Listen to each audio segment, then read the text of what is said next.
All right, so we're up and running here. Hi, everybody. I'm Paul Hagan, our Senior Manager over Trade Marketing, and with me is Helene Bergeot, who is our Director of Organized Play. Is that the right title? This is correct. Global Awesome. Organized Play. Global Organized Play.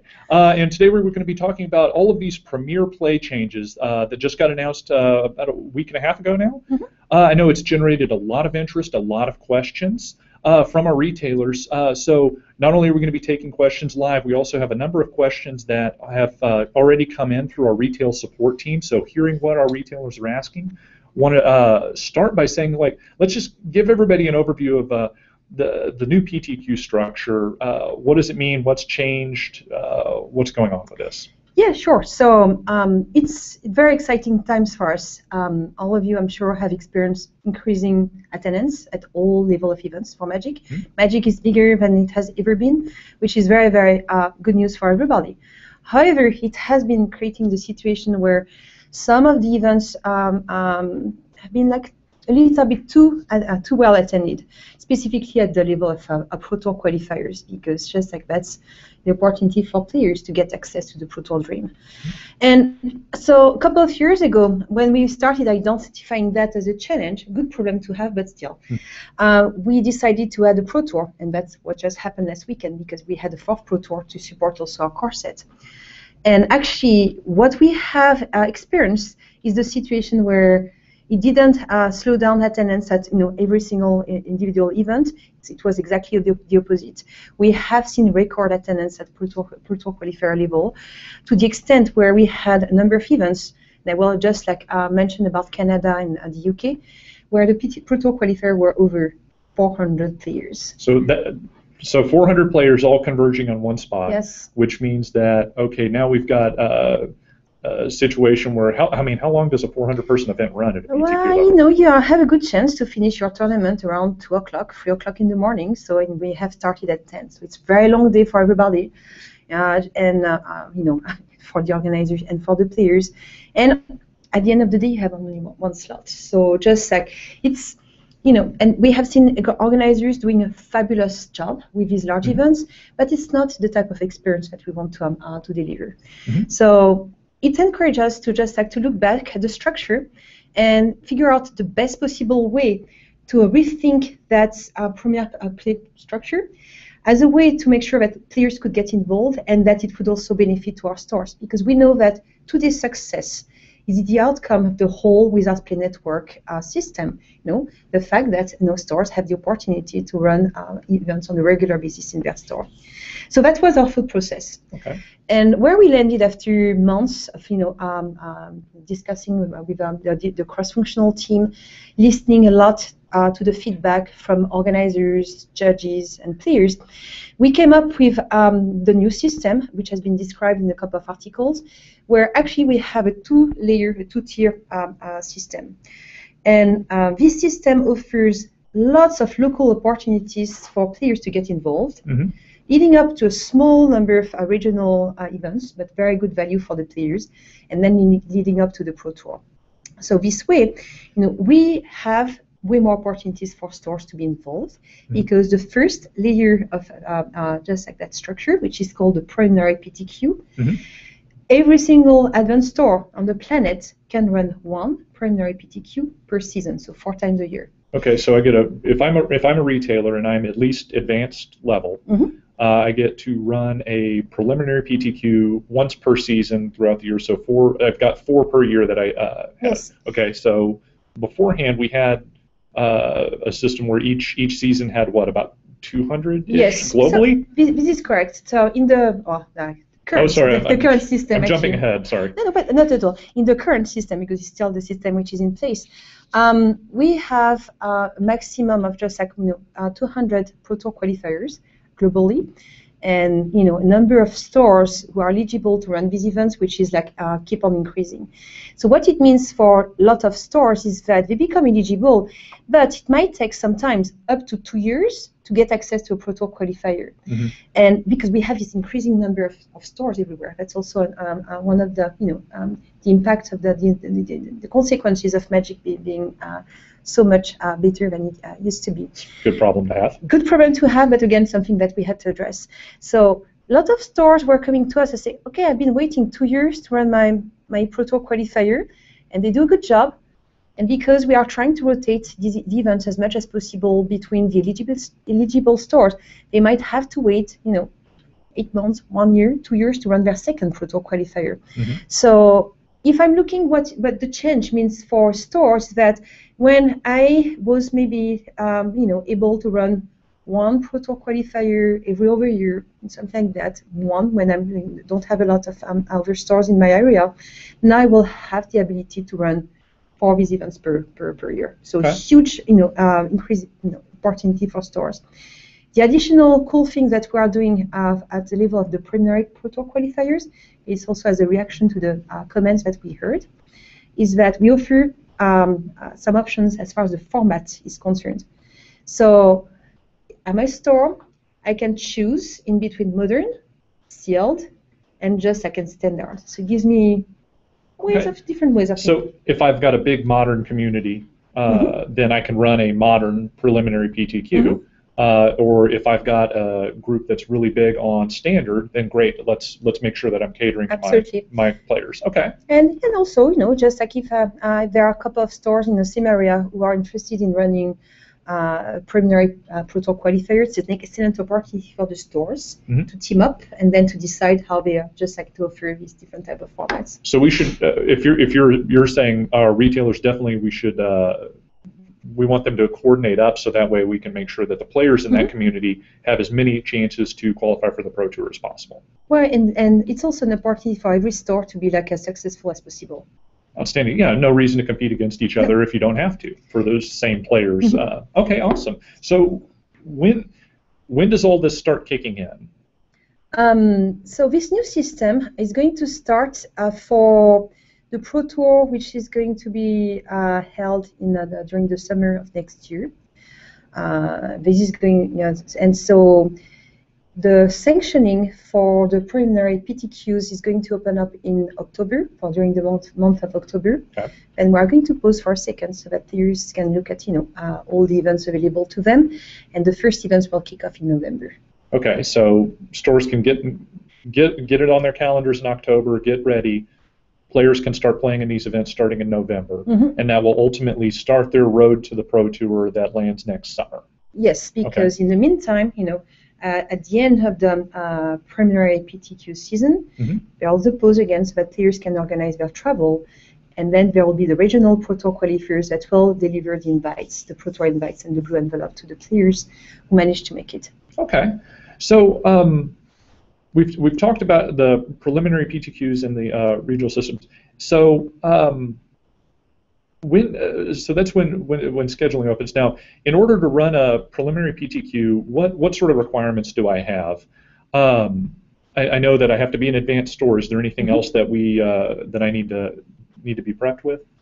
We also talked about the formats. There's just like you have to select one of the 3 available formats. And you will need to have a level 2 judge, because this event, a preliminary PTQ, is like an event with a multiplayer for the Planeswalker points of time 4. It's going to be a well-sought event. It's the beginning of the road to the Pro Tour, thus the level 2 judge requirement. Okay, now I know some retailers might not have built up a level 2 judge relationship yet. How can they get started down that road? Oh, this is a very good question, and actually it's a question that we received already a number of times since the announcement. When we were evaluating what was the appropriate level of judge for the program, we have been looking at the event itself, so that we can secure the quality of event which is necessary. At the same time, we have evaluated the overall coverage, the number of level 2 judges that we have, in comparison to the number of advanced stores, just to make sure that there was no mismatch. However, we realized that in some regions, and I know a couple of people in the questions were referring to remote areas, or just like as you were saying, our stores we didn't build up the relationship, the level 2 yet. What are their options? So first off, we have a very powerful network of regional coordinators. These are judges who are actually just like our key. Our primary point of contact to interact with the overall judge community. They know every single judge in their community. As an example, only for the US we have 7 regional judges, regional coordinator judges, sorry, excuse me. So as a store, I will just like have the chance to discuss with my regional coordinator and say, well, I'm planning to run an event at that day. Can you help me find a level 2? There are a number of instances where we have built already this relationship, and it worked really well. And actually, we had a conference with our regional coordinators this week to start working with them actively on this level of collaboration to prepare them. Making sure that we have level 2 judges. Yes. More to encourage them to have. They were very excited because the first thing that they were telling us, please make sure that the stores know that they can contact us. Exactly. Well, there you have it. Now so we know we've got those level 2 judges, and I've seen that we've got some questions coming in here. And one of the kind of recurring ones outside of the judges that we've also had, is there any sort of prize supporter kit that goes with this? And either way, what do you think about is the right type of prizes, the right type of support that we want our stores using for their preliminary PTQs? So as far as like the preliminary PTQs are concerned, a lot of flexibility just like is absolutely open to the store, so that you can just tailor the event. But it works for you, just because, depending on the promotion that you are going to put behind an event, depending on the type of prizes, it will just like mean that the size, it will dictate whenever the size of your event. Of course, the main prize will always be that opportunity for a player to qualify by winning the tournament, to qualify for the regional Pro Tour qualifier. And in addition to that, what's the first advice that we can give? So please focus on the quality of the event, so that everybody knows coming to the event what to expect in terms of just like, we'll have a seat. So important to take pre-registration. So because there will be a number of events, we say, okay, if it's 60 here, it's 60, but at least I can pre-register. Know what is like the price support, and just and have a tournament well run. This is the first thing that will just like make sure that the focus of the players is on the just like on the fun that they have. With that said, it's a question about price support that we received a lot also with a PTQs period, and what we were always suggesting is like price support in the range of the 3 boosters per player, which is like kind of common for this type of level of play. And of course, it's just like, it's a suggestion. We expect that a number of stores will actually offer a flight or travel, whatever, to their winner, so that the winner can go to the regional PTQ. That was actually one of the first suggestions I heard whenever we announced this. That, I saw retailers say, I want to get the first place for mine is going to be not only the invite, but a ticket to travel to the regional. Yes, yeah, and we will make sure. Yes, absolutely, because it's pretty cool for like that.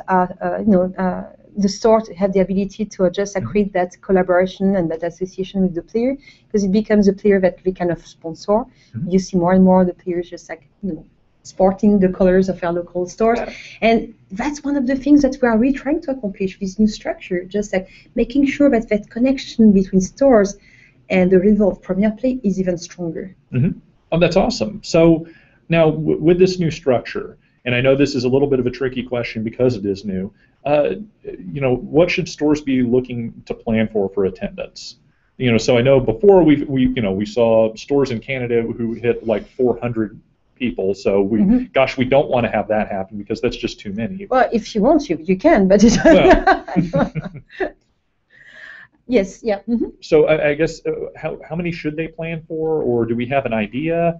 Or is it what kind of factors into that? So yeah, it's a question that I heard from our internal team and from judges, and it all depends on a number of factors. First off, where your store is located. So because there are stores that are large population of players, and a good indication of how large your player population is obviously the attendance at your pre-release or FNM. It gives you already an indication. And then, of course, it all depends on the level of support that you give to the event. The organizers who manage to get 300, 400 players at their PTQ, it's because they came up with just like an incredible price support and very, very heavy marketing. And so just like you can tailor the events really like the way you're just like planning it. But and again, just like it seems reasonable to see preliminary PTQs being like relatively small events. I can see a lot of preliminary be like 60, 100 player events, so that you can organize that in a way which is like more comfortable for everybody. But again, this is where it's important that you manage the expectations of the players, saying, I have that many seats. Please make sure that you register with me like this, we'll offer you an amazing experience. You get that insight through pre-registration, so yet another good reason to do it in the first place. Now, I want to shift gears a little bit and chat about regional PTQs. We made this announcement and said, hey, everybody advanced and up gets one prelim PTQ per season, and then the first question we get is, how can I get a regional PTQ? Yeah, it's a very, very good question, a question that we were expecting. So just to summarize again how the structure works, because there are 2 layers. So you have this huge number of primary PTQs. Each winner of these PTQs just does have the chance to play in the regional PTQ of his choice. And we have set up a target of 31 regional PTQ for the world for the first seasons. Give you a sense about the fact, just like there will be like a small number of events. I would like to give a little bit some insight about the reasons why, where does it come from. We have been looking actually at ways to design that program in a way where it would be scalable and we can just like adjust it as Magic continue growing. We don't want to be doing the same exercise in 2 years. And having these 31 regional events is the opportunity for us to make sure that we have kind of a decent coverage because we go where the players are, and that the size of every single regional PTQ is around 100 players. And since we give 4 slots for the regional PTQ, and even we go up to 8 if there are more than 120 players, it means that players who make it to the regional PTQ have a very good shot. And it's really something which is very important, that value for the players is there, because that path is like, just like it takes some dedication. But once I make it to a regional PTQ, I have just like, I know that it's at my fingertip. So just like a little bit some context about the 31 Pro Tour regional Pro Tour qualifiers. And when it comes to the selection of the stores we're going to run them, the first thing which is going to be critical for us is to select stores who are located in the most just like logical places where we are going to go where players are and where they can go easily. If I take the example of France, because I'm French. I couldn't tell. A lot of people think that I'm from Canada or from Belgium. No, I'm from France. So if we take the example of France, we will go to Paris. Because this is where it makes sense. This is where we have the largest, the strongest concentration of players. Major hub, and it's a major hub.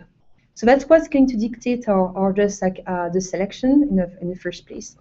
And then we are going to look at just like stores who have the ability to run the event in their store, especially specific in the US. We know that there are a number of candidates that will fulfill this requirement.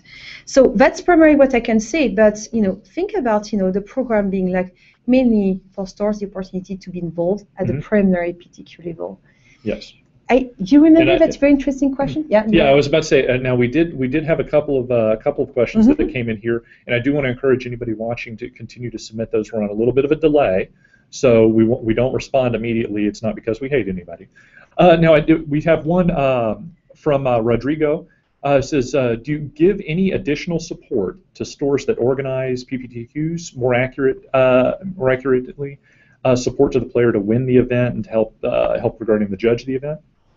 So for the time being, the support that we are just like offering is just like, it's the promotion, it's the prestige of the event. Players will be willing to play in the preliminary PTQs. That's the first question that we receive. Say, how can I just like know that if my store is an advanced store because I want to play that event? So that's what we are bringing, because the appeal of the Pro Tour, playing at the Pro Tour level, is there. And so that's what I would like to answer. We also have down here And this is one, I think I clicked the wrong question there, sorry. So it said, hello, PPTQ requires a level 2 as a head judge. What will be the head judge requirement for a regional PTQ? L3? And then how will the RPTQ organizers be selected? Is it similar to Grand Prix? Mm-hmm. And I know that's like 5 different questions there, but can you speak to that? Yeah, it's but there are very valid questions. Yeah. And we already talked about the requirements for the preliminary PTQ, the Mm-hmm. level 2, so I'm not going to talk about that again. What I can tell you about the regional PTQ is that's your guess, Milan. No, I cannot read it from Milan. Yeah. Your guess is absolutely correct. It's going to be a level 3, and we are going to post all the details about the regional Pro Tour qualifiers in November. Right now, we wanted to focus, attention of everybody on the preliminary PTQs, because this is where we want to make sure that just like we have as many as possible for the players and for the stores. To continue on the question about the selection of stores, we also talked a little bit about that, and actually I really like the parallel that you are doing with Grand Prix. Mm-hmm. It's exactly the same. Yes, we keep an eye on the stores who are doing who are running good events, and now and then we just make sure that we give opportunities to these advanced stores to run larger events. Mm-hmm. We just announced our Grand Prix schedule for 2015, mm-hmm. and one of our brand new organizers in terms of Grand Prix is a store. Oh, okay. Yes. So, yes. So and now this came up the other day as well, and I think I want to make sure that we touch on this. Is there any sort of process that I go through? I don't sign up for regional PTQs. How does my name get on the list if I'm a retailer? Yeah. So just like if you want to be on our radar, run good events. Run great pre-PTQs, and we're keeping an eye on all of that. The players tell us when they like playing at their local events. That's the way we had a lot of amazing stores came to our attention. Awesome. So I'm going to do one last call for any questions that may need to get submitted. Anybody who has a question who's watching. But while we're waiting on any of those to come in.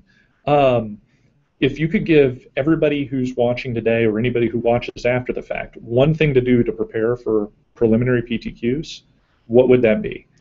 Really, like the first advice is really to discuss with the players, because these events are going to appeal a lot to your local players. So engage them, to figure out how you are going to be the best successful in terms of format, in terms of time, so that you avoid conflicts, because there are a lot of conflicts that are purely regional conflicts. If there is a fair, there is another large event, so that you can really go for the best possible model, mm-hmm. that will work for your players. And also talk with the other stores, because everybody can benefit from the system. And I'm very, very excited to see a number of retailers have been already contacting us. They came up with great ideas about how they can just collaborate with other stores, with our local judges. It's really a program that we have designed to just to help the stores be more successful by offering that great access to the Pro Tour. So it's all yours. That's awesome. So I'm just going to recap here. We've got preliminary PTQ scheduling starts in October. Mm-hmm. The first prelim PTQs will start happening in stores in November. Mm-hmm. And for stores, the number one thing to do right now is start talking to your players and saying, okay, what do you want out of us? What do you want to see in your prelim PTQs? And then make sure that you're coordinating efforts with everything else going on locally so you can optimize attendance. Do we have 2 minutes? We do have 2 minutes. Because something else that is very important in terms of preparation, because that's part of the that whole structure, is also for advanced stores to look at their opportunities in terms of Grand Prix trials. Mm-hmm. So we announced an increased number of Grand Prix, because Grand Prix are extremely successful. We are seeing just attendance raising. It's just amazing. Mm-hmm. And as well, we want to make sure that we are finding some ways for creating some connection in between its store play and this level of play. And key program is the Grand Prix trials. We are going to run 54 Grand Prix next year. Yeah, it's crazy. We are coming from 46, wow. I know. And we are at the same time we are making that change to the GPT, but we didn't talk much here. But very simple. now there is no regional limitation anymore for GPTs. If I'm a store in the US, I can run a GP trial for a GP in France. Taking the French example again, which is pretty cool because now that we have posted the whole schedule, it means that as a store I can start making my calendar. And I have a limitation of one Grand Prix trial per year, but it means that I can make that Grand Prix trial becoming very, very special.